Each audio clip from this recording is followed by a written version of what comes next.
Salute, salute. The streets are buzzing. How's everyone doing? Welcome to the show. Salute to you on Friday night. Let's talk about it. Got plenty to talk about tonight with the NBA issuing a memo to all 30 teams regarding Damian Lillard's supposed trade request to the Miami Heat. The New York Knicks, always in the news, expressed interest in Thanasis Antetokounmpo. We're going to talk about that and much, much more. Salute to the chat. Salute replay gang. Let's go. Shout out to the best chat in the biz, the best fan base, and plenty more to talk about. We'll go through a report from Stefan Bondi, New York Daily News, today on the Josh Hart extension talks coming up in August. Can expect an extension in the range of $75 million for 4 years. I'll give my thoughts on that and what does that mean. Emmanuel Quickly, we hear, is looking for something bigger by the October deadline for that extension. So we'll talk about that. We'll talk about some news. JJ Redick on his podcast spoke about his eye for Quentin Grimes, and he feels like Quentin's going to be poised for a breakout year. So we'll play that soundbite. We'll talk about the latest NBA news with the memo issued to 30 teams. The NBA's ticked off the way the brash and the boldness that Damian Lillard trying to force his way to the Heat, I think was a little bit too far for the league in terms of the way it was executed. We'll talk about that. FIBA coming up, more news. We'll look at the squads, some squads being announced. I want to get your thoughts on the NBA expansion talks also. Vegas, Seattle, and like I said, much, much more. Salute to everyone out here coming through. Shout out. How's your week been?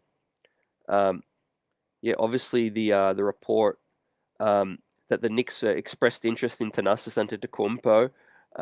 You could read many things into that. Thanasis is a wing, a defensive wing, not known for his offensive abilities, but was a former Knick. Of course, we all know Phil Jackson drafted Thanasis. New York has a big Greek community. I mean, why not? It would have been nice. Welcome the Antetokounmpo brothers in one by one. Theoretically, I could see what the Knicks are trying to do there, but no, look, I think the Knicks will continue to look for, rounding out their roster. A defensive wing with extra size. Thanasis is what, 6'8", 6'7", 6'8", something like that. Built pretty strong, end of the bench kind of guy who could, come on and give the Knicks some defense. Give the Knicks a little bit of toughness, athleticism. Thanasis can roll to the cup. He had some really crazy finishes at the bucket. He can slam it on some people. Of course, the big connections to Giannis as well doesn't hurt. Like I said, just another layer on top of that. But Thanasis did re-sign with the Milwaukee Bucks, but Shams Charania definitely made a point to want to mention that the New York Knicks were interested. We'll continue to talk about that and what the Knicks are expected to do. We signed Dylan Windler, 6'7", on a two-way. Nathan Knight. I gave out my grades in the last show. We'll talk about a little more with the rotation coming up and looking ahead to the season. Like I said, JJ Redick on his podcast spoke highly of Quentin Grimes and people needing to be focused on him, his breakout year as well. That's a tap. Prometheus, Dirty Dancer, Andrew, Luke, salute, Sharp Powers. Hope you had a great week. Before we dive into the NBA sort of biggest news today, but obviously Knicks first, Stefan Bondi. Went out and reported, if the talks are around 75 million that we can expect for a Josh Hart, that would mean a slight discount from what we had previously heard. Um, I'm expecting or anticipating it to be kind of like maybe 70 something plus incentives, which would be pretty good for both sides. If we could get him at a lower number, don't be surprised if there's a little trade kicker in there. Josh Hart did opt in, did the Knicks a favor. If he does take 75 million, it might be a slight discount based on what we had heard. Uh, the crazy prices of the NBA contracts are going up, we know. So some people still feel that's an overpay, but not in this landscape. If we get Josh Hart for around 18 per or less, and throw in some crazy incentives, some bonuses to reach, like I said, he might even need a trade kicker in there or something, just so he can earn a little bit more bread. Not a no trade clause, but a trade kicker, which would benefit his pocket. Um, with that said, what are your thoughts? I want to hear your thoughts on that number. Further to that story, Emmanuel Quickly, the talks about his extension coming up by the October deadline. I've been on record to say I think the Knicks are going to get that extension done also. But what can we expect? What kind of figure, what kind of numbers could we expect from Emmanuel Quickly? I'm definitely looking at the 20 north of 20, based on what we'd heard. Um, skill set, ability to grow, still young, a two-way player. That's big in this league. Two-way players do get paid well. So yeah, Emmanuel Quickly, from what they're hearing at the New York Daily News, Steph Bondy is looking for something bigger. That's not a surprise to me, but how much bigger? And that is still something to watch, because we've seen negotiations go well before. We've seen negotiations go south sometimes as well. Quickly in his camp might be feeling like he's worth north of 25, possibly, but we wait to see. I think the Knicks and him will get an extension done. It'll probably be around the 21 to 22 range, if I have to guess right now. But what are your thoughts? Prometheus says, watch other teams bid for Lillard. Now, yeah, as they should be. It's all, I think, basically, and we'll talk about what exactly did the NBA issue to the teams in their big memo today. But the premise is that they're trying to not, have players be so brazen about saying, look, I'm only going to this team, trying to scare off all the other teams. Basically, that's a derelict of duty. While you're under NBA contract, you got to play. You simply got to play, right? You could have your preferences, but at the end of the day, the Miami Heat got to grow up. If you want the player, then make the player yours. Pony up with the best deal available, right? Everybody knew Donovan Mitchell wanted to go to the New York Knicks, but Donovan Mitchell wasn't so brazen. The Knicks maybe thought he was going to land there, and then what happened? Cleveland came in and swooped. And Donovan Mitchell's been nothing but a pro since then. He's played and against kind of what I feel like he would have wanted to. I really feel like his very first press conference, he came out and said he thought he was going to New York. So let's not forget that. Yeah, the max is an 81 for Josh Hart. Dirty says it's a small discount. Yep, absolutely. And by all the trends we're seeing with Josh Hart and the New York Knicks, it's a match made in heaven in terms of he wants to be here. The Knicks wanted him here. We traded a first round pick. He took less, so he opted in, took less this year. And I won't be surprised if Josh Hart takes slightly less on this longer term deal. He's found a home. He's got two beautiful new twin babies. Him and his wife are happy in New York. Let's make it happen at a discount. Salute, Andrew. What's good? I appreciate you. Real King, sincere. Luke. Dirty also says there player empowerment is dying. That either that or the NBA's also starting to get tired of being bullied. I think a little bit of back and forth. I think they were just kind of the NBA is just flexing its muscle a little and just saying, hey, just watch it, just get back on your spot. And, the Miami Heat, make the trade happen. But we don't need to hear you and your agent or your agent come out and say, hey, anyone who trades for him, get out of here. I think the NBA saw it with Harden. They saw it with Ben Simmons. And it twice was a bad look. If it happened a third time, it's going to open up Pandora's box. Best believe that. If this Lillard thing, he lands with Miami for a cheaper price, and all the other teams are scared off, I think we're going to start to see it run like a wildfire. So Josh Hart will be about 75 plus add-ons, I would say, for 4 years, fam. 4-year deal. That's solid. We don't need to be signing a 5-year deal at this point.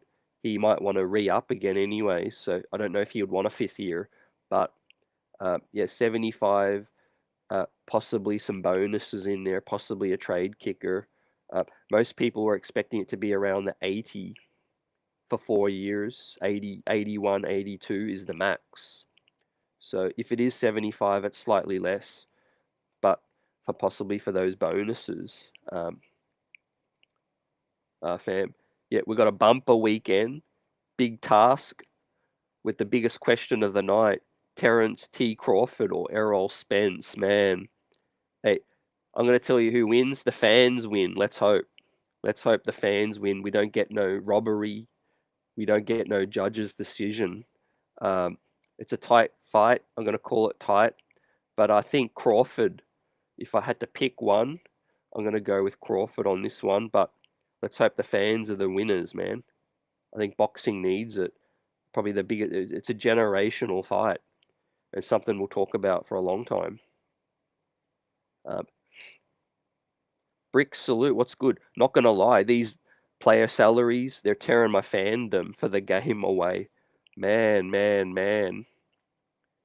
In terms of their commitment, what do you feel? Like in terms of them just being wishy-washy? Nix one says, Giannis looking at Thanasis like, okay, do your thing, little bro. Yeah. Not surprised he signed back with Milwaukee because they are losing some depth. But I still think coming to the Knicks, the fact that the Knicks are still trying to look after him again, relationships are everything. And I'm not saying it's going to come to anything, but boy, if and when Giannis ever explores another home, if that day ever comes, then they're going to remember things like this, trying to, look after him again. His brother, we drafted him, got him into the league. And I think, Thanasis has always seemed to be complimentary of the New York Knicks. Let's see. We got some roster spots, Roby, Daquan Jeffries. By all means, take one of those spots. If Thanasis wanted to come.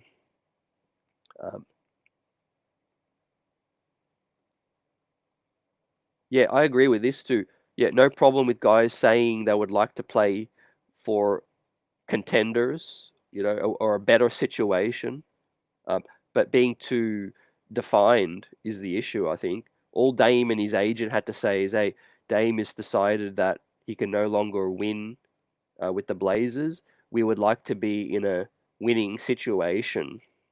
That's all they got to say.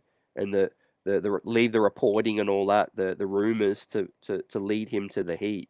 That's what I think the league has had that issue with, fam. With that said, we'll get into the soundbite also. But before we do that, we'll run through again later in the show my power rankings as of today, July 27, and I will talk about if there's any disagreements, any agreements you've got with that coming up. But the soundbite in terms of Shams went on his show, The Rally. We'll play that in terms of what this memo to the league was all about. Yeah, so this just came in now. I just got this. The NBA sent a memo to its 30 NBA teams about informing them that they have interviewed Damian Lillard and his agent Aaron Goodwin about his stance, that he only wants to play in Miami, that he wants to trade, as we've reported via sources, but also that, as we reported and as his agent has said publicly, that he only wants to play in Miami. And the league advised both Lillard and Goodwin that any future comments of the sort, as far as him wanting to only play in Miami, will be potentially subject him to discipline, I'm told, in this memo, if those comments continue, as well as a warning to the NBPA that any future comments by players, their agents, that are similar to the ones as far as I only want to play for this specific team in a trade request, if that's made, that could also be subject to potential discipline as well. But in reading this memo, the NBA told its teams that they spoke to Goodwin, they spoke to Lillard, and that Goodwin essentially denied telling teams that he told them that he only that Lillard would only play in Miami. And so from what this memo states, the NBA also spoke to other teams, and essentially they were given the messaging as well that Goodwin's statements were consistent for the most part. So this is relevant information because for the league to take the step of going and interviewing Damian Lillard, going and interviewing his agent, really informing them to essentially knock off any potential rhetoric about only wanting to be traded to Miami.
What it is saying is like the Miami Heat stop stop vetoing, pony up, pony it up and get that deal done. So yeah, I do think as we see Sam Amico tweet above saying he's heard that the league would veto the trade, but I'd be surprised. It's just saying the Miami Heat, get it done, get it done and get it done soon. And I think it will open up the door for some teams to start maybe feeling more comfortable about putting a bid in. Now I want to ask you guys, like, what would you do if you're the Portland Trailblazers? You're damned if you do, damned if you don't. You trade. Let's say you use this now as an opportunity to fetch the best deal and traded him somewhere else. Or do you continue to wait for the Miami Heat's best offer? What do you think the Portland Trailblazers should do? They're trying to rebuild. They've been loyal to Dame. He's been loyal to them. It's kind of like that tough situation right now. But yeah, appreciate you guys letting me know I was on mute. Apologies, but we're back and we buzzing, smashing that like button. The Knicks off-season buzz around the league. In the news for being interested in Thanasis Antetokounmpo, which we talked about, and the big story for the Knicks today is on the Josh Hart extension. If it is 75, base plus some bonuses, whether they hit or not. I think that's solid work. The Knicks had to go all the way through with this now. We gave up Cam Reddish, we gave up the first round pick, 2 first round picks. If you want to branch out from the transaction tree, giving up a first for Cam, and then giving up another first to the Blazers to get Josh Hart.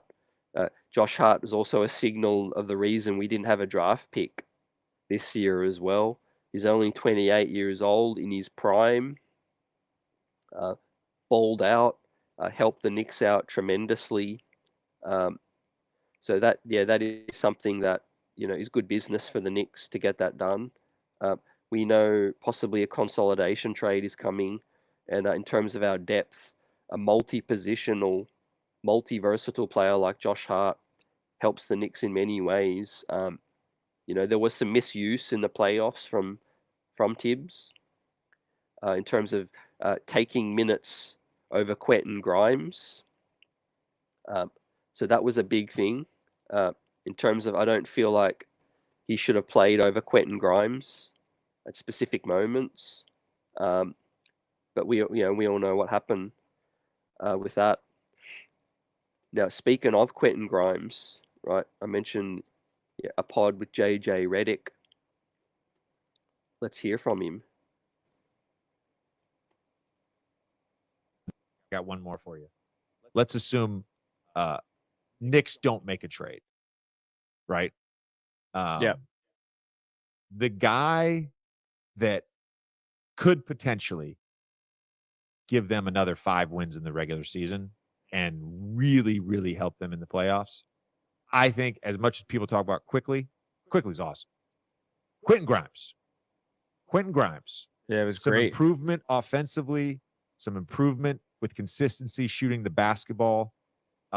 He's highly competitive, highly energetic. He fits on that team. He fits on that roster. Quentin Grimes is another one. There you go, Knicks fans. There's some positivity. Got one more for you. Let's assume. Yeah, you love to hear it. Love to hear it. I've been preaching this for a minute now. For the Knicks to take a big leap this year, we didn't really bring in a huge addition. Dante is a big help. But with RJ, with Quentin Grimes, players in their 3rd, 4th, 5th years, that's huge for this club. On excellent contracts. That can't be stated enough. And speaking of contracts, also as a part of the Steph Bondy update, on the trade talks, Knicks contracts see an increased team value as NBA salaries skyrocket. We don't have a player in the top 50 in the league in salary for next season. That's absolute huge. In terms of flexibility. So that deserves an applause. With internal improvement from the young players, with the cost friendliness of these contracts, that's going to help the Knicks out a lot. We just need everyone to come back healthy. We need everyone to improve on their game, work on their game in the summer. And I really feel like we could have made the Eastern Conference Finals, if healthy, against the Miami Heat. Now, in terms of the rest of the East, we talked about it with the power rankings, right? I think some teams have slipped, and the Knicks are up in 3rd. We made the Final Four, Elite 8 last season, and we got better. We got Dante, and I would have to assume young players on the Knicks improve, or slightly improve, whichever you want to say. Experience. Experience is a huge thing also. Do the Knicks, these young players, Grimes and RJ, use the playoffs as a catapult to get to that next step? What's good, Michael? Fabian, Sherwin, salute. J Dragon. Dirty says, I think 5 for 100 is fair for Quick. That's very fair, I think. I'm going to assume he's going to want a little more, but I might be wrong. That's just my assumption. I feel like he's really worth 5 for 100 also. I think that's That's fair.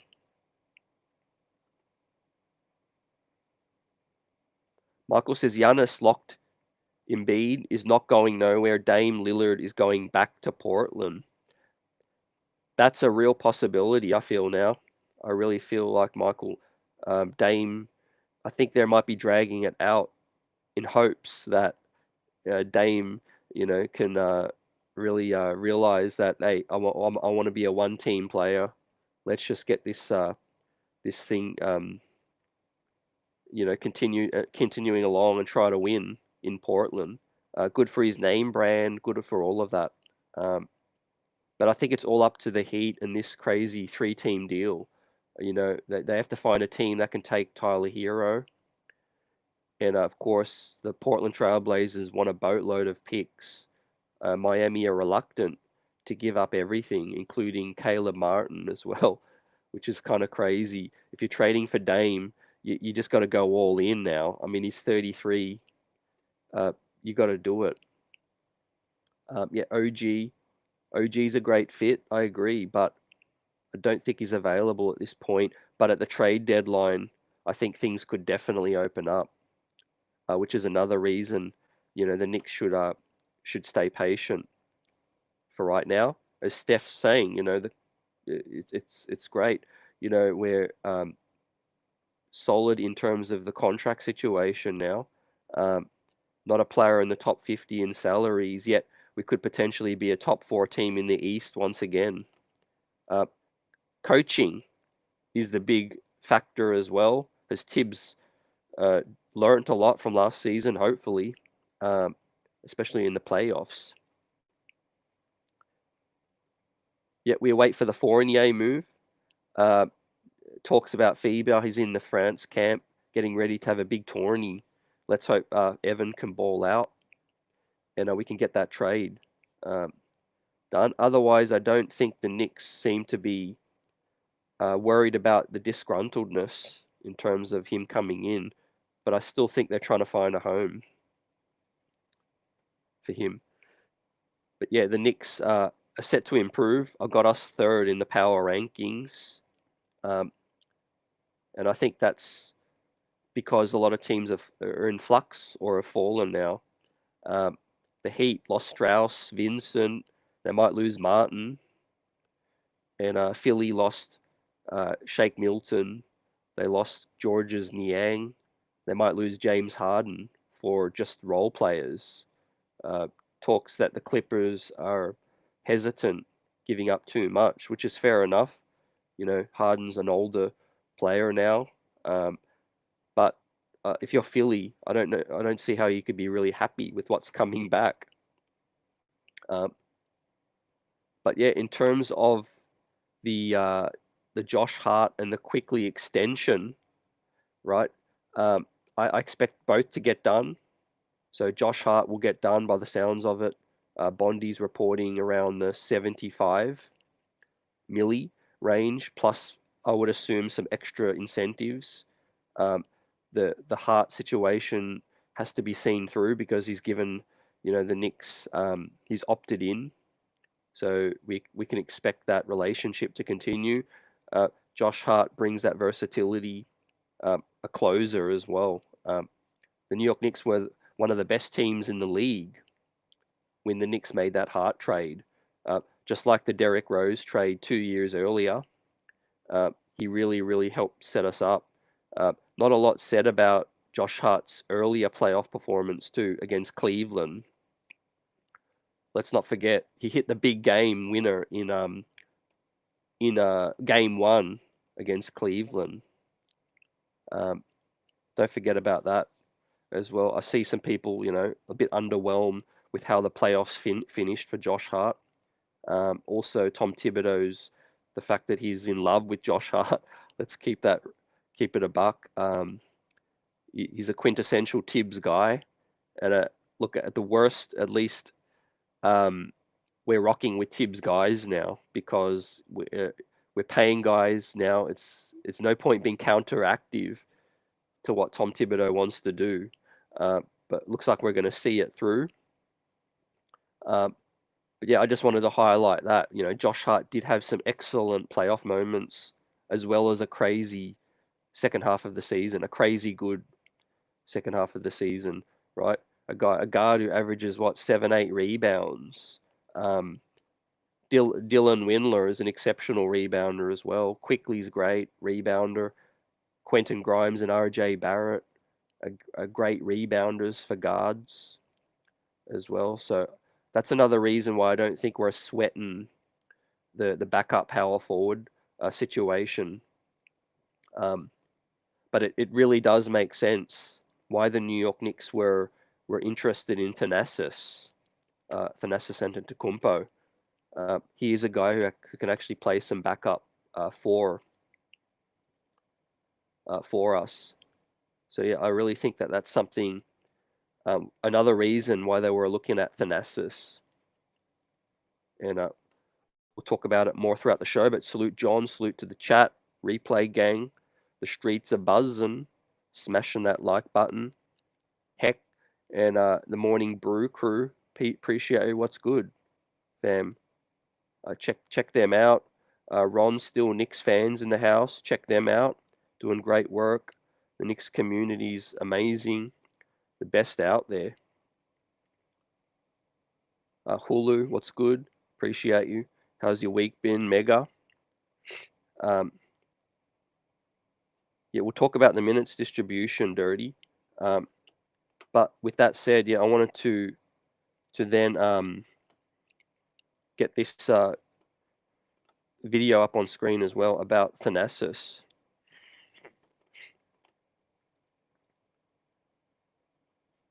I don't think it's so much of recruiting for Giannis. That penny hasn't dropped yet. But I think the Knicks saw Thanasis as a player, who could be a solid veteran on the end of their bench. We look at Roby, we look at Daquan Jeffries, Fournier, possibly outgoing, a rugged defender. Thanasis doesn't bring any offense except for finishing, running the break. He's athletic. I'll give him that. He's had some crazy highlight dunks as well. But in terms of what some people might interpret it to be, is we had this talk earlier back in May with Brian Windhorst. Is Giannis going to extend? I don't know. And that uncertainty is what the league is watching right now. The New York Knicks, for example, they got 97% of their attention on the Miami Heat, 3% of their attention on Milwaukee. What's going on over there? So I would say that the Bucks might do everything they possibly can and exhaust themselves to keep this together. But I don't know what's going to happen. And that uncertainty is one of the biggest storylines in the NBA.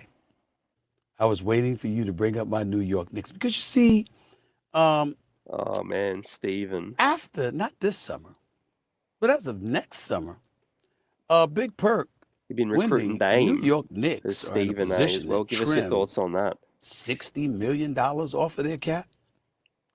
They'll have enough money. Now, obviously, Giannis would be locked in, and obviously it would involve a trade. And we all know that the Milwaukee Bucks will still have his rights because I think Giannis got 2 years into the player option, and 3 years from now. But I think it's important to point out that the world that we're living in, when the stars want out, they find a way to get out. Yeah, there's no lies with that. Big year coming up with the Milwaukee Bucks. The biggest thing, Chris Middleton got paid the bag, and I still got the Bucks number one in my power rankings as of today. Things can change weekly, but as of today, I still got the Bucks, the best team in the East, the team to beat, with their trio healthy. But truth is, how many more years could they afford with their flaming out of round one, round two? That's not going to fly with Giannis eventually. It's not going to fly with Luka. And Dame's sick of it. That's why Dame, has gotten to where he's got. These stars will, get impatient. Now, I think winning that one ring in Milwaukee, I'd love to get your thoughts on it. I think he'll forever be a Milwaukee Buck. He'll forever have that legacy. So I think it's easier for a player to force their way out now if you're Giannis and you've already won a ring. You've delivered Milwaukee that chip. Like, if I'm him, I'm like, if the time comes for me to skip, maybe go to New York, go to a bigger team, I could say at least, hey, I've done what I needed to do. You know, I delivered you that championship as well. You know, you didn't surround me with some pieces later in my career. You know, Chris Middleton's injury prone, etc. But at the earliest, I think we're at least 1 year away from that. Giannis strikes me as a guy who's loyal and will give the organization some time. But how much time? I don't know. Like I said, New York has great Greek communities, Greek restaurants, all of that. Big international city, you know, etc., etc. So, but yeah, I would have loved us to get some Thanasis, but he's stuck with the Bucks. Salute Kerry, what's good? John, appreciate you. Yeah, so Dirty, appreciate your comment about the minutes guesstimate that I've looked at so far. Yeah, I think it wasn't as easy as I thought it would be. I did have to make about 3 different versions of it, 3 amendments. The center position was fairly easy. I don't see much changing there. Whether it's, you know, injury or foul trouble, we know HART's going to step right up. With both healthy, I think 30, 28, plus, you know, 18 minutes or 20 for HART. What's interesting though is some people have said HART could play backup 4.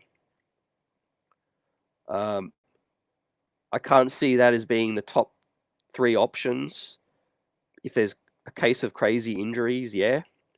But I do think Tibbs is going to prefer Josh Hart, Barrett, Roby, whoever else is on the team by then, whether we get a real veteran. So yeah, that's something to look for. Yeah, Julius averaged 25, so I could see that continuing. Dirty says, I think IQ though gets 23. RJ's minutes drop slightly. Yeah, that is a preface I made as well the other night. If the game is going a certain way, I think RJ Barrett might not, you know, might see less minutes in the 4th quarter, but that's a might. You know, if he's on fire, he's playing great, he might get more than 30. So who would be at first instance of sacrificing minutes would probably be Dante. I think the political thing, if you're the coach, is to, you know, not upset the apple cart, you know, the returning players, and ask, you know, make Dante DiVincenzo, you know, earn minutes with his play, you know, do some good things, hit a couple game-winning shots, do it, help the team out late in the 3rd or 4th quarters as well, and then we might see his minutes go up.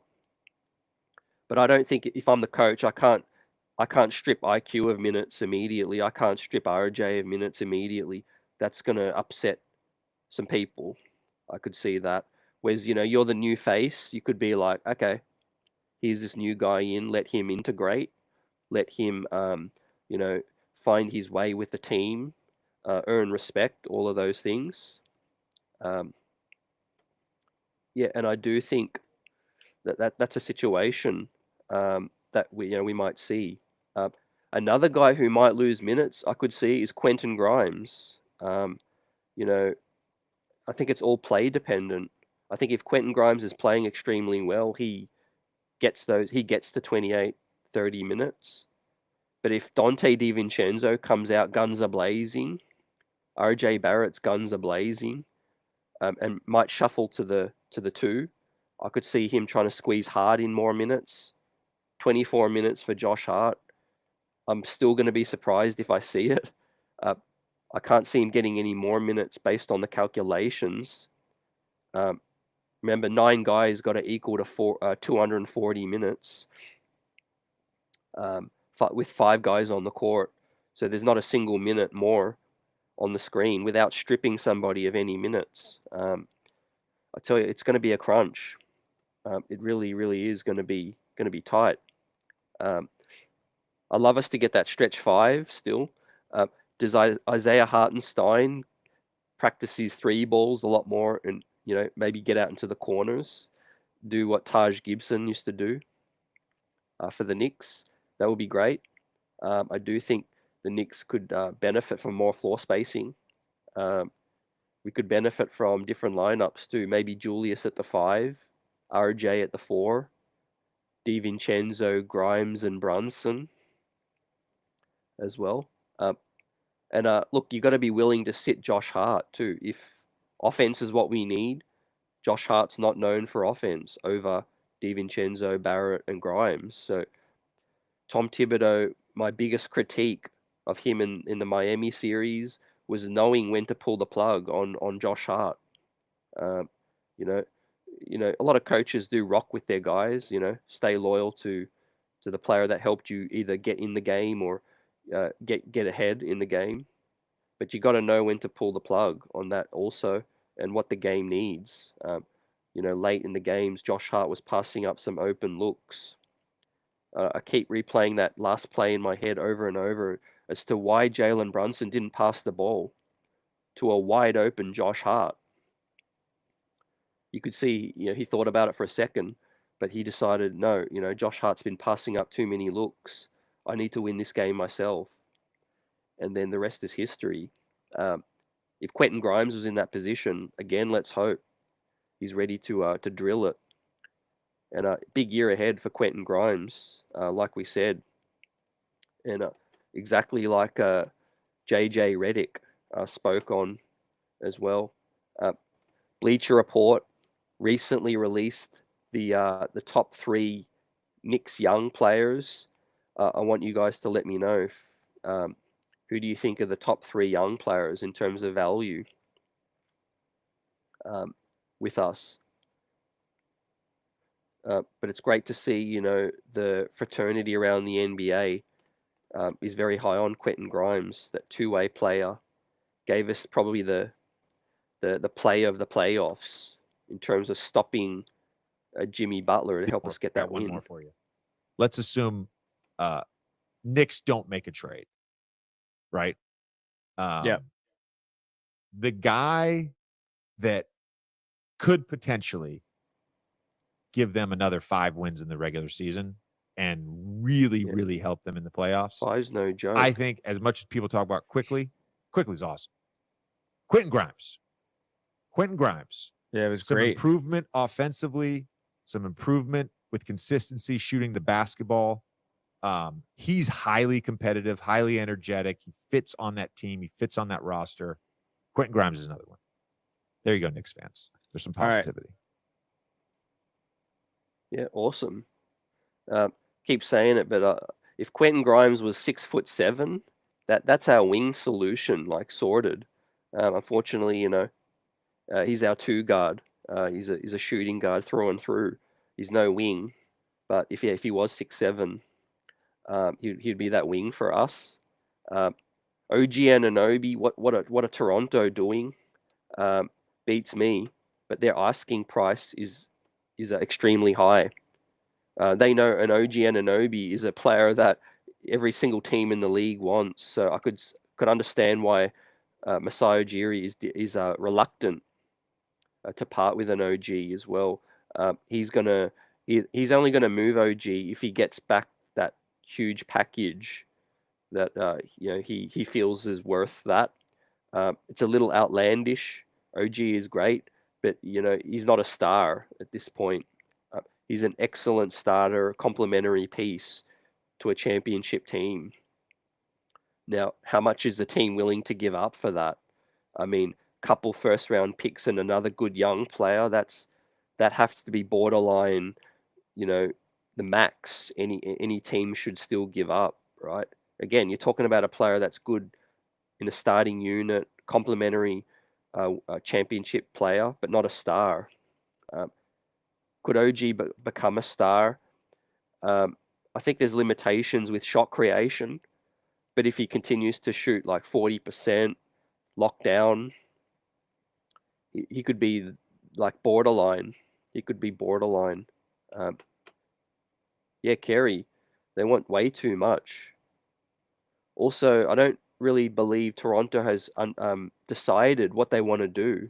It's difficult to trade a big player, a big piece of your team without knowing like which direction do they like to go. You know, if they trade OG, they'll definitely want another quality young player that can step into their starting unit so that they don't drop a beat. Um, I'm thinking like they would definitely want Emmanuel Quickly. They would probably ask for Quentin Grimes, or they would probably ask for one of RJ Barrett in that deal, just so they're not losing out so much. Either that or crazy draft compensation. I'm talking 2 picks, maybe 3, maybe a third pick that's protected.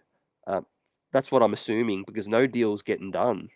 You know, Ujiri's just trying to fleece some people.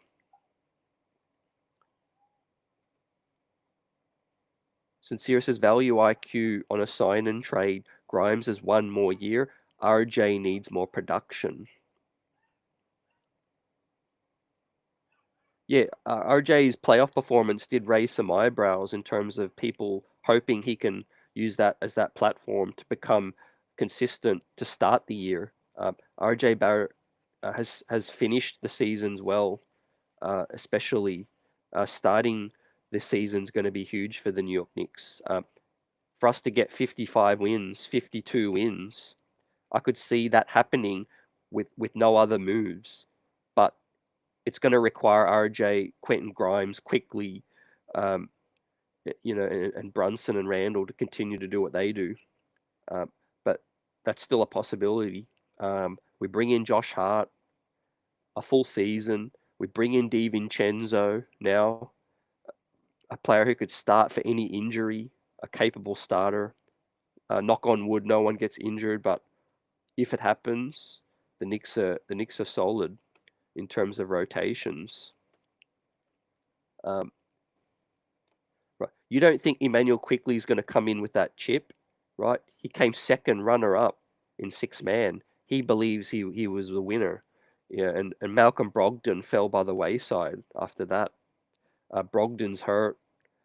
Emmanuel Quickly, I got to check the odds, but he should be odds-on favorite to win 6-man once again. But like Dirty mentioned, with his 20 minutes, let's just see if he could possibly get more than that. OG, just the 3-and-D. That's what a lot of Toronto fans are saying also. Like they appreciate him, but there's been flaws with his shot creation. All of that. Yet development, Christian Wood, big man that can block shots, floor space. Yeah, it's kind of crazy that no moves happen yet for Christian Wood. I think the league is all waiting, man. Salute Cully, what's good?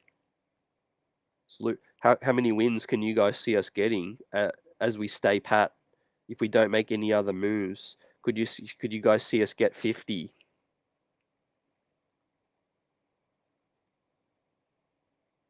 Sincere can see a Knicks Raptors move in a sign and trade for OG with a player for IQ, Fournier, and picks.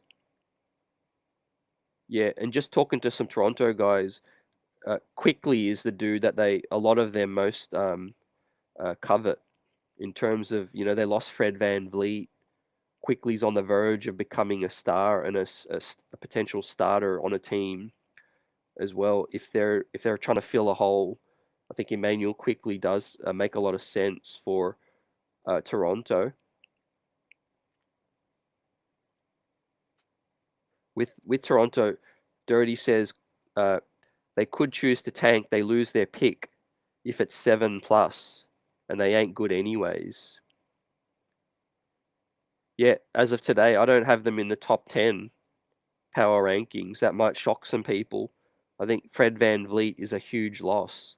And I said last show, I could see them finishing 9th. I could see them finishing 10th. It's not a disrespect on them. I just think there are 10 teams better as of today, with more going for them. Orlando shouldn't be taken lightly. Indiana is going to be good. I could see maybe ATL being not as good. and definitely Chicago. Even putting Chicago 9, I still kind of feel like I've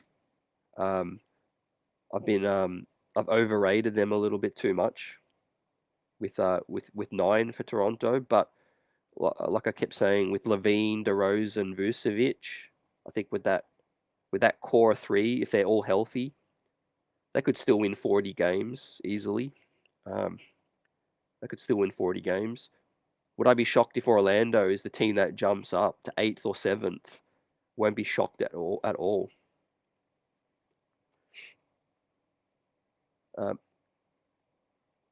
Yeah, Cully and Kerry says keep IQ is a huge part of this thing. He can finish games. He can defend. He can play next to Brunson as well.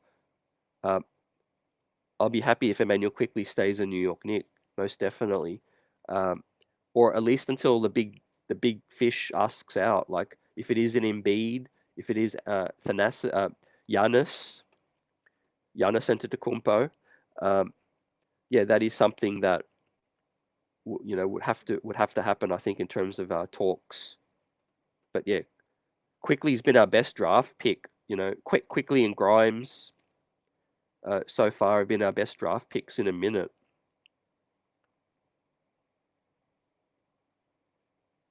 Don't be shocked if Obi has to sign a real low deal like Woods eventually will. Yeah, I won't be shocked at all, I think. To be honest, this speaks to, and this is one of the reasons why I gave that transaction an F, right? I looked at the Obi Toppin trade and draft night together because, boy, was draft night a lost cause, because you could tell Indiana, the fact that Indiana drafted Walker, now this may have changed things, but I'm assuming the Obi Toppin talks weren't concrete at that point. Because if Indiana knew they had a real possibility of getting Obi Toppin for 2 second-round picks, would they still have drafted Walker? I'd love to hear your thoughts, right? Now they had to take Obi because 2 second-round picks, it's like, it's a bag of chips. You do it anyway. But now there's a logjam. Now there's a little logjam. And the reason why the draft night was a failure for the New York Knicks, because that was the best opportunity to either get into the draft or get maximum value for Obi Toppin. Now, for whatever reason, they were unable to make a trade work on draft night. And in the end, we ended up just giving Obi away for nothing. But if the Knicks had got into proper discussions and made something happen, maybe, Indiana would have gone in another direction. They would have taken Toppin or maybe some other team as well. But yeah, it was a failure on that part.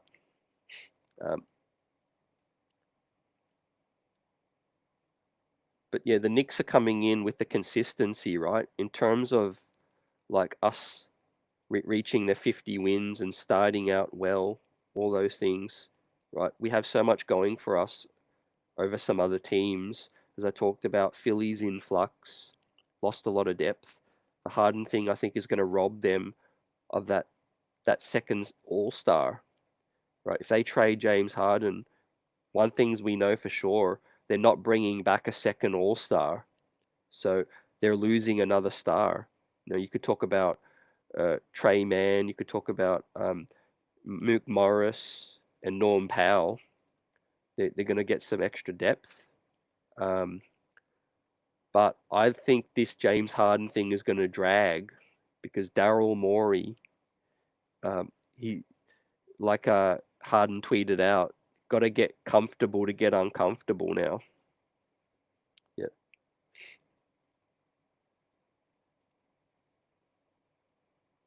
Kerry says if IQ come out hot, maybe we trade him straight up. Yep. Good point. Yeah, I agree with that. That's why I sort of see the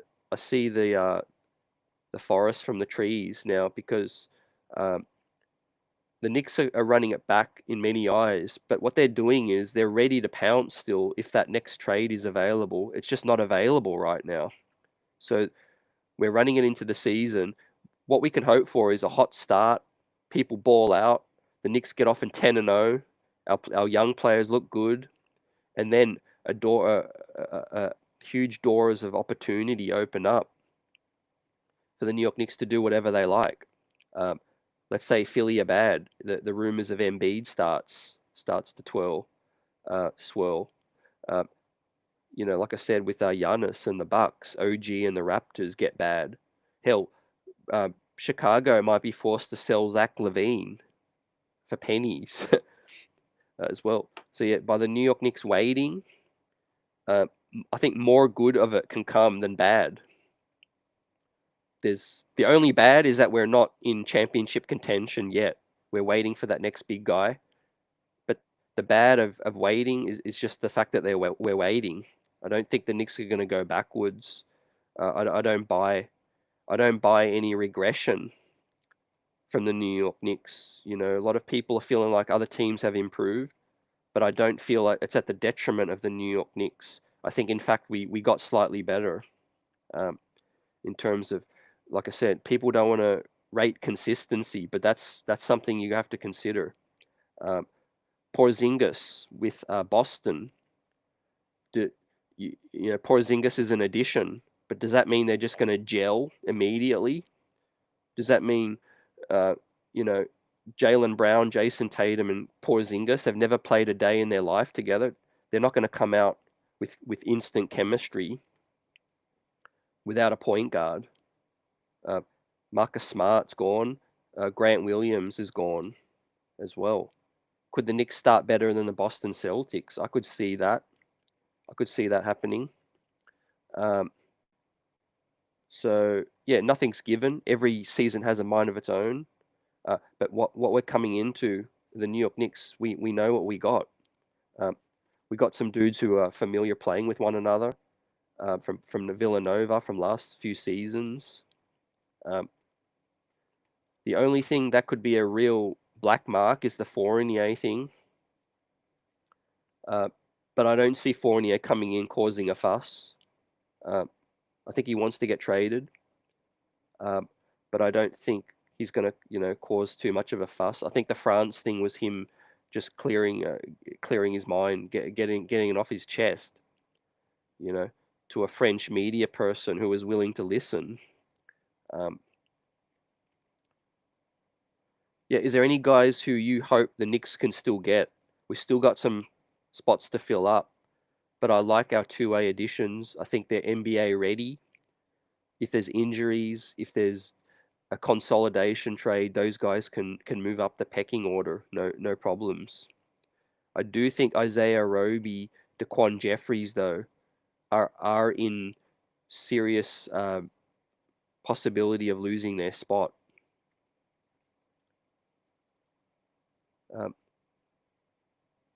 LaVine for 3 picks and Fournier.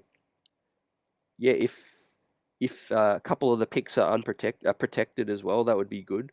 I would wait to see what Chicago do, because the leverage they have might go down as well. Don't trade IQ unless it's a superstar, Michael says. Yeah, I think they're holding on to him. That's why they will extend him. They'll have every intention to keep him for another season, unless that guy comes in. I think, and Quickly's on a larger salary is going to help facilitate a deal better as well. You may not have to include RJ. If Quickly's earning 22 milli or 20 milli, it's going to be easier to do.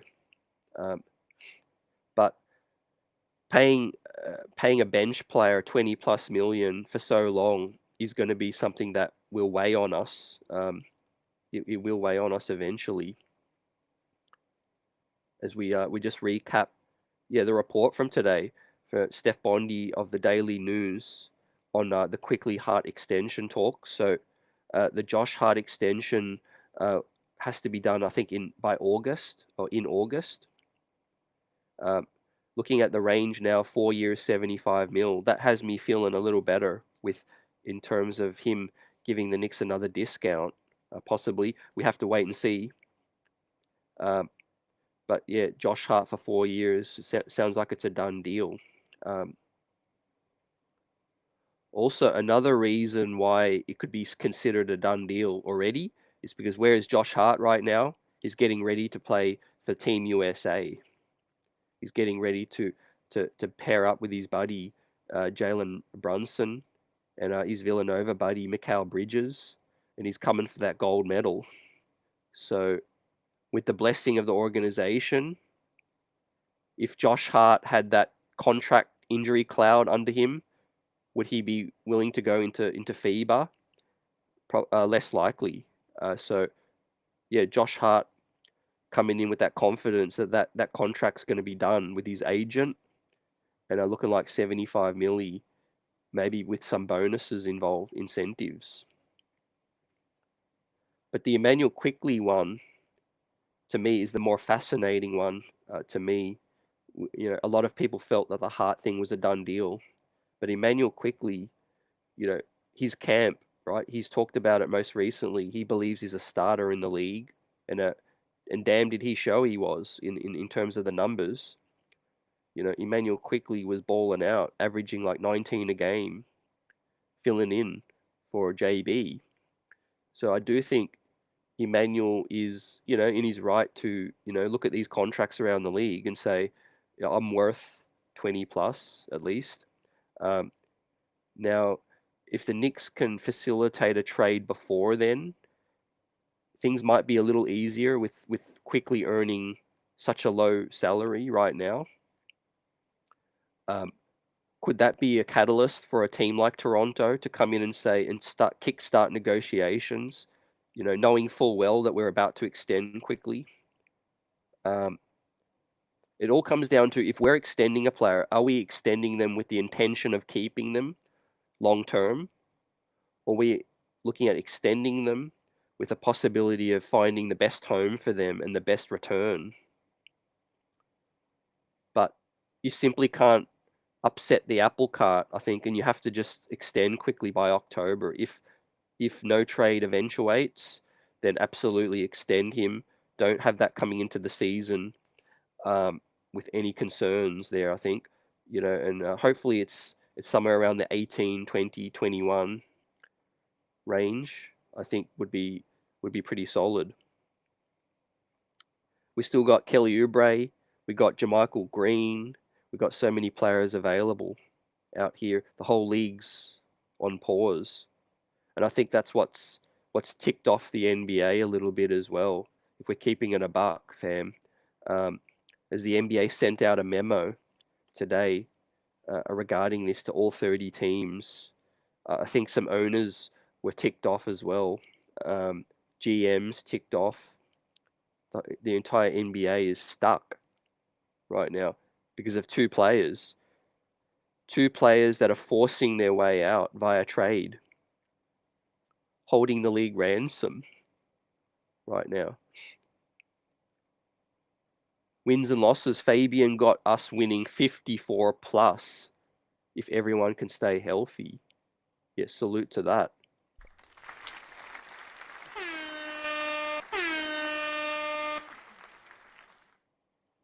Yep, I can definitely see that. Everyone stays healthy. Everyone takes, a few players take a leap as well. Young players getting a dose of the second round in the playoffs, deep into the second round. I'm talking game 6 in Miami. Pressure environment, defense ratcheted up, pressure out there. I think players like Barrett, Grimes, Quickley, although Quickley was injured, even Julius, just more playoff experience is better for everybody. And I think this team is going to come out meaning business. They know the difference now between a regular season game and a deep playoff game. These players coming in now have had many, now a couple of playoff experience, the late runs, especially Jalen Brunson. Jalen Brunson has been to the Western Conference Finals 2 years ago, Eastern Conference semifinals this season, right? I don't think we've had a player on our squad that's gone that deep into the playoffs 2 years in a row, going back to 2000, 2001, possibly. Correct me if I'm wrong. Carmelo Anthony, yeah, we did get to the second round once, but then we missed the playoffs the following year. Jalen Brunson going deep, Western Conference Finals, putting Dallas on his back, and putting the New York Knicks on his back. Eastern Conference semifinals the very next year. So if people say Jalen Brunson is that next breakout guy again, I'm buying every single stock for that. The guy's getting better every year. He's working out right now. He's playing FIBA, and I think Jalen Brunson is poised to be a superstar. I really do. I mean, you can't argue otherwise because the proof is just there. I just said it. He's getting to the conference finals back-to-back years.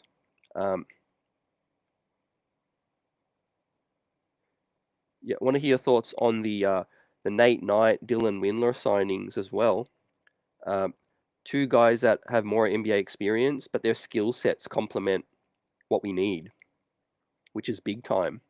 Now, the injury concerns with Windler, I mentioned this in the last show, but if you hope Windler is healthy, there's no way Cleveland cut him.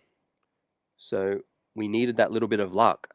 So let's hope luck is on his side and our side. Dylan Windler can stay healthy. He's only 26. Is a sharpshooter, can dribble, drive, and pass.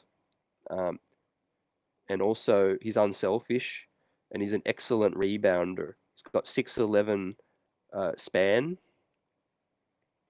and he averaged something like 11 rebounds in college. He had a 20 rebound game. So I think, yeah, there's going to be competition in camp. It's going to be very competitive. I think Roby and Jeffries will come into camp, but I do feel like spots are up for grabs in camp. And the Knicks might even still bring in more veterans. We're talking about players that might get cut. Oklahoma City are over the player quota. They have to cut some quality players potentially. I haven't looked at other rosters as well. Possibly some great players drop as well. So I wouldn't be surprised if Jeffries and Roby's spot ain't safe. With that said, yeah.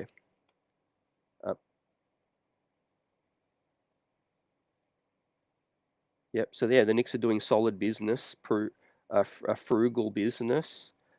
If we can get Josh Hart for less than 80, that gets a tick for me. Emmanuel Quickley extension before the year, that gets a tick. Let other teams start to fawn over him a little more. Let's hope he comes out, is the front runner for sixth man of the year.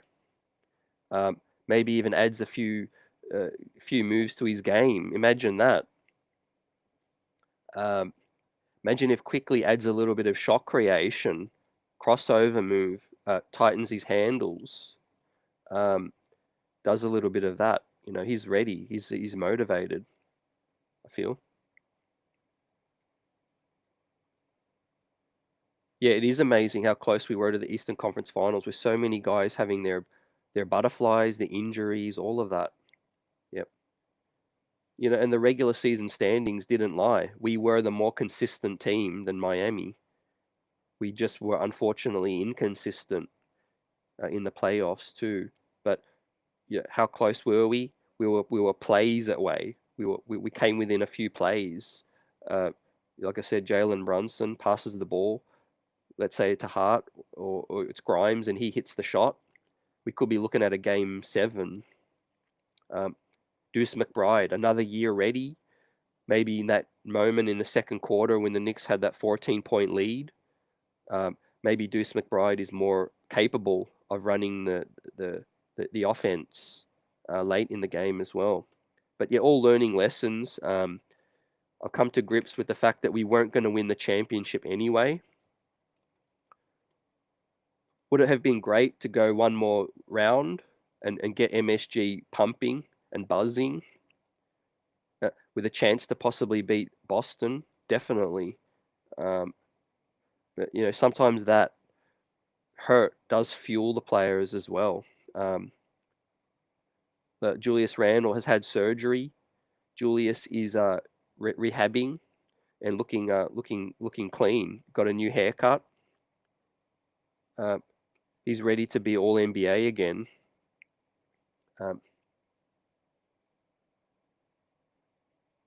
Yeah, the options with Evan in the playoffs is very interesting. He has the skill set of shooting. I think Evan didn't help his case in the regular season. Those very few minutes Evan got, he wasn't productive enough, I think, in the eyes of Tibbs. I think if he was a little more productive in those small regular season minutes, perhaps Tom Thibodeau would have felt more open to using him. I felt like he could have used him in Game 6, definitely. Even Derrick Rose, is another thing. Speaking of Derrick Rose, got some hopeful news to drop regarding Derrick Rose. The man is going to be traveling to where I'm at as well. So hopefully by late August, I might be linking up with Derrick Rose. That's going to be fun.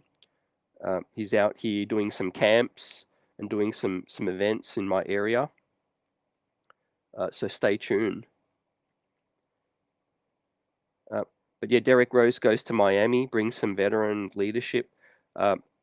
He's another guy that didn't look as productive in the regular season, but I still feel like Derrick could have another year or two if he's healthy. Injuries are an issue. But yeah, I feel like Derrick, it's a mystery how his play just fell off in terms of, what we saw in a short sample size, or them leading us to believe his play fell off completely from not being a rotation player at all. So what do I make of this memo? Now, I think some teams might feel more comfortable bidding for Dame, and maybe Dame changes his mind. Maybe Dame thinks of like, hey, I prefer Miami, but hey, if I go to Philadelphia and pair up with Embiid, let's say I can't say no to that. Or maybe the door reopens for Portland. But I do feel like Damian Lillard still ends up leaving, and I just think Portland end up getting a better package. With the topic of expansion coming in, this is what I thought of, guys. So the talk is Vegas and Seattle are a lock to be the next teams to come in soon, and that means Portland and Memphis potentially go out east to the Eastern Conference. So I think the NBA was worried Portland, not really worried about their future, but worried that they, lose out on the Dame Lillard trade, and want them to, to get fair business. Basically, pat the rat, the Miami Heat trying to hold things up, and get the max leverage with that. Yeah, so this just came in now. I just got this. The NBA sent a memo to its 30 NBA teams about informing them that they have interviewed Damian Lillard and his agent Aaron Goodwin about his stance that he only wants to play in Miami, that he wants to trade, as we've reported via sources, but also that, as we reported and as his agent has said publicly, that he only wants to play in Miami. And the league advised both Lillard and Goodwin that any future comments of the sort, as far as him wanting to only play in Miami, will be potentially subject him to discipline, I'm told, in this memo, if those comments continue as well. Yeah. So, the NBA is not wanting to back down on this, player empowerment going up, huge. What do you guys think of the Jaylen Brown deal? It came at a pretty weird time because he didn't have the best playoffs, and a lot of people are clowning at the number, but that is the number that players are gonna start to expect. So we wait and see, but they teams got to retain their player. I think, who was going to be the team that was going to trade for Jaylen Brown and send assets to Boston to take on a $300 million salary. That trade was impossible to do with the extension in mind. So I think it was more of a case of they had to keep their own versus Jaylen Brown not having any trade value. The disparity between his contract and other NBA contracts is too large right now to force a trade. Dirty says no shot that it's Portland. You got to feel good about their future still with Scoot, with they still got Jeremy Grant, Anthony Simons, and Shadon Sharp. I think that's a situation where they got to feel good about development. Start slow, rebuild properly, get a few first round picks out of this, maybe get a few good young players too. And I think Portland got to rebuild. The West is so stacked. I can't wait to do the West power rankings. It's going to give me a headache. It's going to be like a jigsaw puzzle, but I'll try to drop that one for the next show. We'll be back on. Looks like we'll be back on again tomorrow night with some peeps in the house on the panel as well. But yeah, if I do the West one, I could see Oklahoma as that kind of team. A lot of people expect to come back up, start to win. Shai Gilgeous-Alexander is that next break. Is that star basically on the rise? He's in FIBA as well with Canada. He's going to get more off-season reps. So look out for Oklahoma. I think Memphis did fairly solid considering, that they're going to lose Ja for that suspension.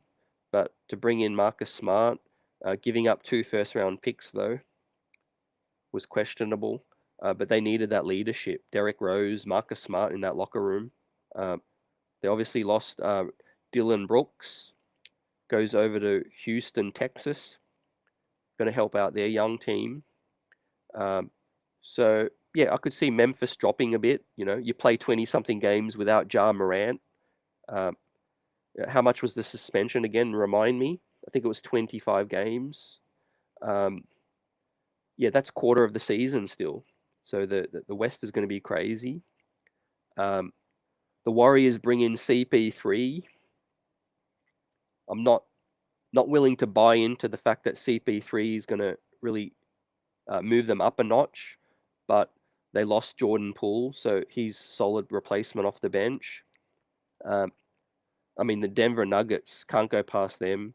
The Joker comes in motivated again. I mean, unless he comes in like crazily overweight, the fact that he's won that chip now, who knows? But yeah, Denver's the team to beat. The Warriors are thereabouts, and the Lakers. The Lakers have made some nice moves, signing Vincent. They've kept D'Lo. They got Cam Reddish, Austin Reeves. They're running it back, plus some upgrades. Yeah, I agree with this one too. Milwaukee's kind of like teetering. They're teetering, man, on the edge. They're a Chris Middleton injury away. He's that X factor. Also, I think Drew Holiday is starting to regress a little as well. They were lucky they kept Portis. They were lucky they were able to keep Connaughton. Yep. What's good, Cody? The money is wild, but I like what Jaylen Brown had to say about his plans to help build the Black Wall Street in Boston. Yeah, that was great to hear as well. Intellectual talk from he's always been a smart mind, Jaylen Brown. I think that from what I hear, the fan base is divided on Jaylen Brown in terms of after the playoffs. I could see a world where he doesn't finish his career out there, but like I said, I think it's too difficult for them to trade him now with the salary he's on. But yeah, his aim to contribute back to the communities and make the city of Boston a better place. That's all that you want to hear for a team, for as a fan as well, and being a role model. Yep. For that team. But yeah, like I said, chemistry is big. I could see a world where Boston with Porzingis, Jaylen Brown, and Tatum doesn't fit too well without a good point guard. Brogdon's health concerns, losing Marcus Smart, Grant Williams. The more I think about it, Boston could be my team that I drop them down a little bit. If Heat get Dame, they might be the one to bump back up. I don't think Philly's going to move too much from where I've got them because, like I said about the return from James Harden, I don't think that's going to be a great return. I just can't see that being a very good return out there. But the Knicks have the consistency going for us. Like I said, coming into the season, we're sorting out these contracts, which is good. We'll get these sorted in August, October as well. Brunson, RJ, Hart plays well in FIBA, coming in with momentum, consistency, and look out for the New York Knicks this year. It's going to be fascinating because we have expectations. So, but I don't see that as being any weight on the players at this stage. I think the Knicks know what they've got to do to execute, and I think they're ready. I think consistency is key for us. What else has come through? Let me refresh, see if there's any updates. You just never know. Things can happen in a New York minute with here. But yeah, the NBA flexing their muscles a little, like I said. And I think that's just to make sure things don't get out of control. Things were getting a little bit out of hand. But I like the fact that the Knicks are still exploring options to fill out their roster with more help. The Nate Knight Windler moves, it allows the Knicks to be flexible, to drop them to Westchester if they need some reps, but also bring them up to the big club to help us out. So that's great now. The fact that I like the league's given us these 3 two-ways now.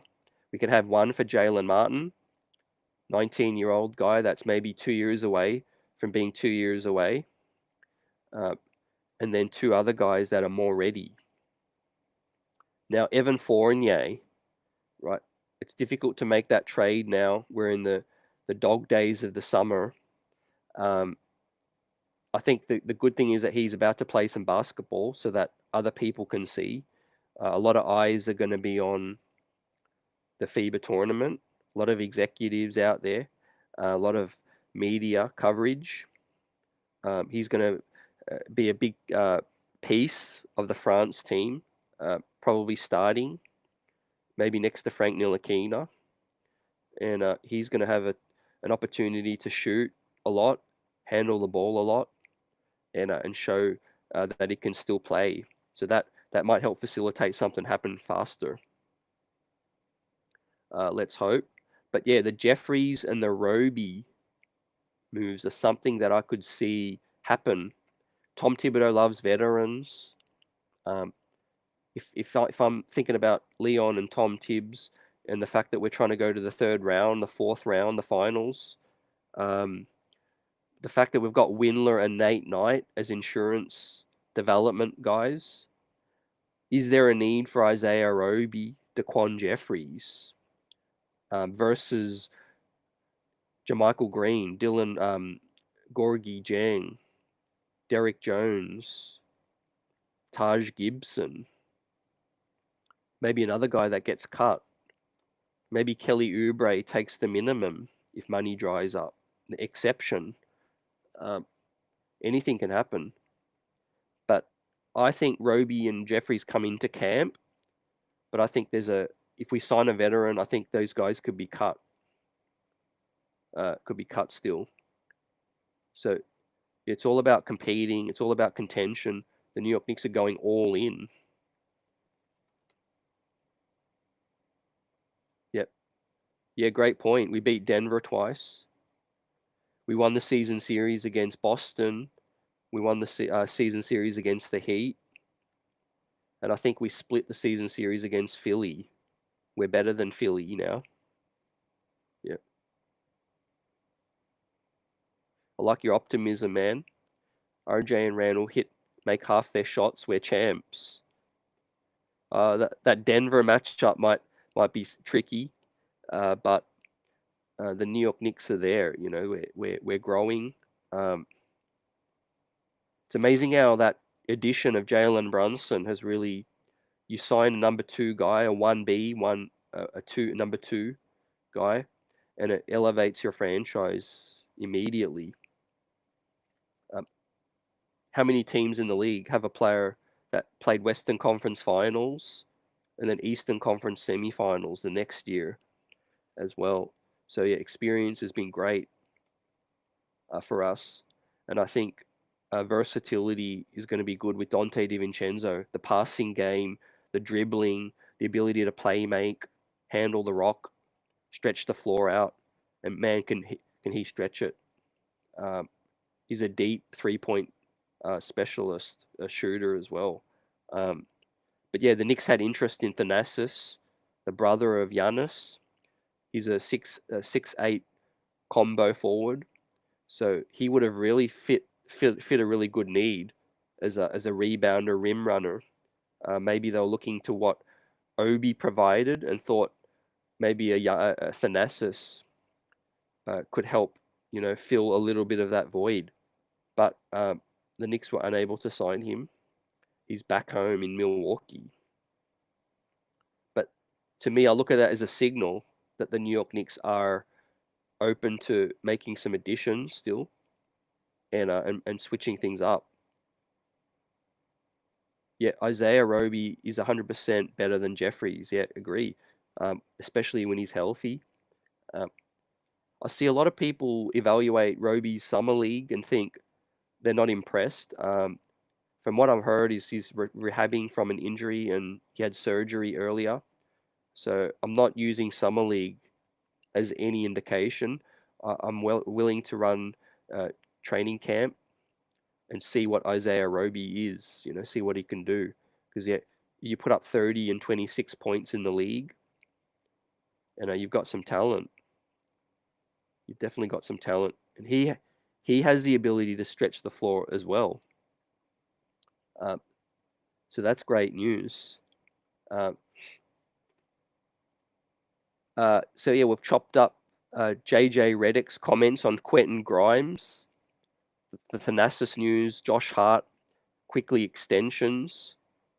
The Damian Lillard saga is set to drag on a little, but let's hope this speeds things up.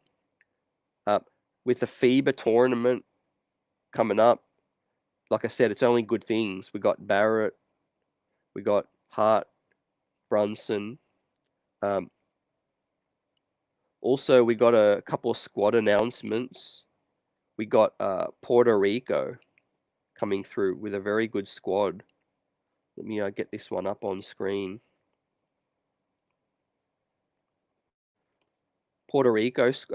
Dominican Republic squad. Puerto Rico squad solid, but Jose Alvarado unfortunately has had to withdraw from that team. He was heartbroken.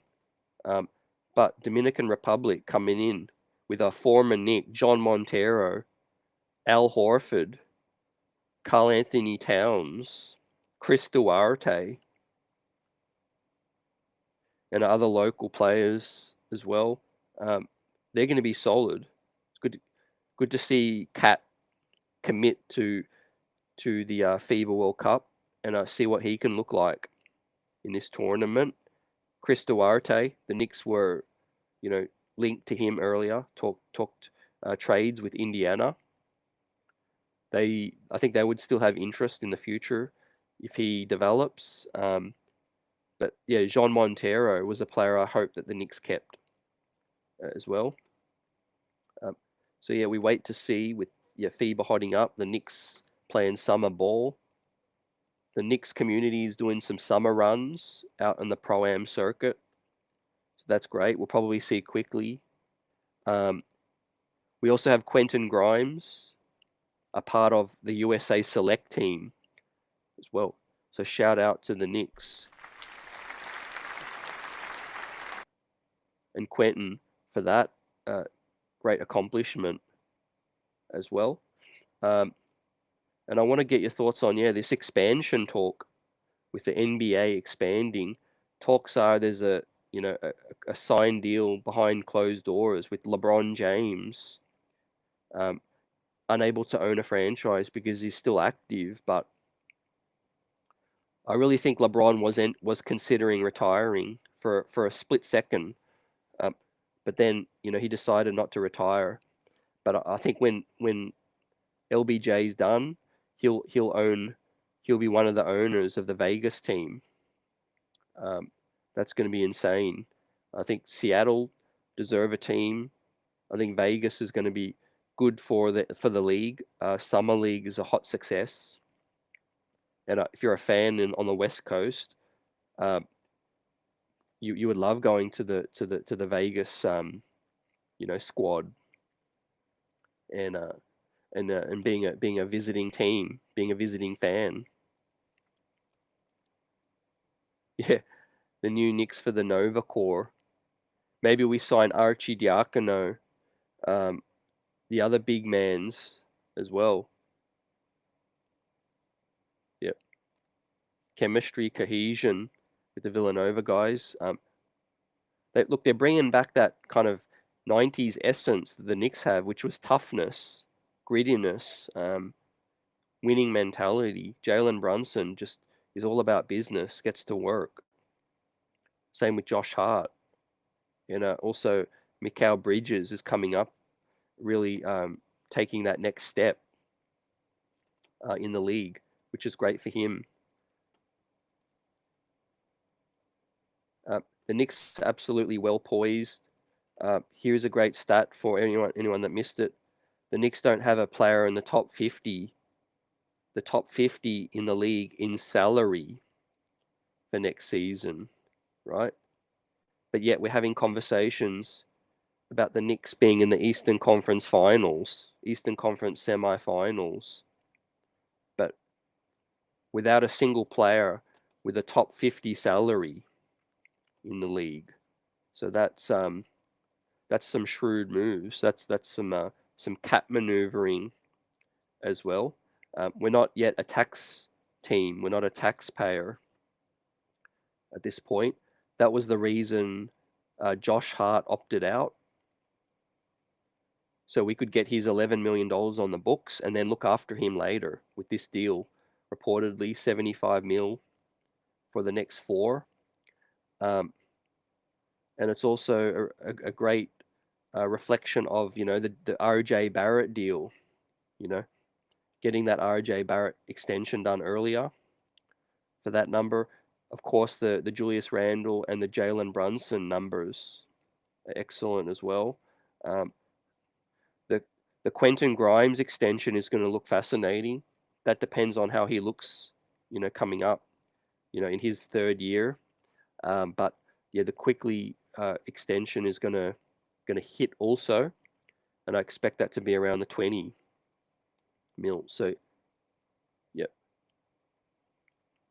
the Knicks are, doing good business, in terms of the roster maneuvering, getting, like I said, DiVincenzo on his deal, and the grade that I gave that. Right. In terms of signing DiVincenzo for the mid-level, 12 milli, that was arguably the best they could have done out of that situation. So that gets an A- for me. The Toppin trade in the draft night was an F. 2 second-round picks in the future, 28, 30. Late second-round picks as well. So that's not helpful for the New York Knicks right now, but is what it is. But the other moves, the Martin, Jacob, Toppin, Windler, Knight, Keels move, still gets a B. For me, we got the HART extension for in the A trade, possibly yet still to come, which can change that grade quite possibly. But yeah, I'm excited for another year with Josh Hart because he's a player who can finish games out late.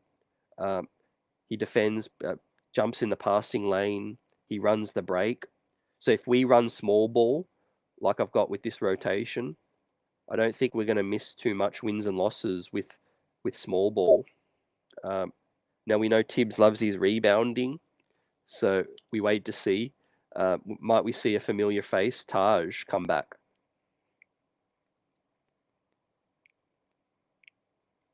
Look, wouldn't surprise me. I know Tibbs would still prefer a veteran over Roby, over Nathan Knight. But the fact that Knicks have locked them up is great. Is real great. But yeah, we will be back on, like I said, tomorrow evening as well. Really look forward to chopping that up. Have some panel on, and I get that discussion going. We got a guest earlier next week that I'm hoping to line up, and I get that on next week. That covers the NBA nationally, and like I said, Derek Rose coming down to my neck of the woods in late August. So hopefully link up with D Rose as well, which will be great down in my area. Talk to him about what's coming up and looking ahead, and talking about his time with the New York Knicks. Yeah, we get ready to wrap this thing up. Salute to the chat again for rocking out, and the best chat, best fan base. Yeah, off season continues. We'll continue this conversation. There's not a lot of news dropping, but we know that can change in a minute, any minute. Yeah, salute to you guys, the chat, everyone rocking along on Replay Gang, smashing that like button. The streets are buzzing, and our blessings. Have a great weekend, great evening, and I'll see you on the next one. Peace.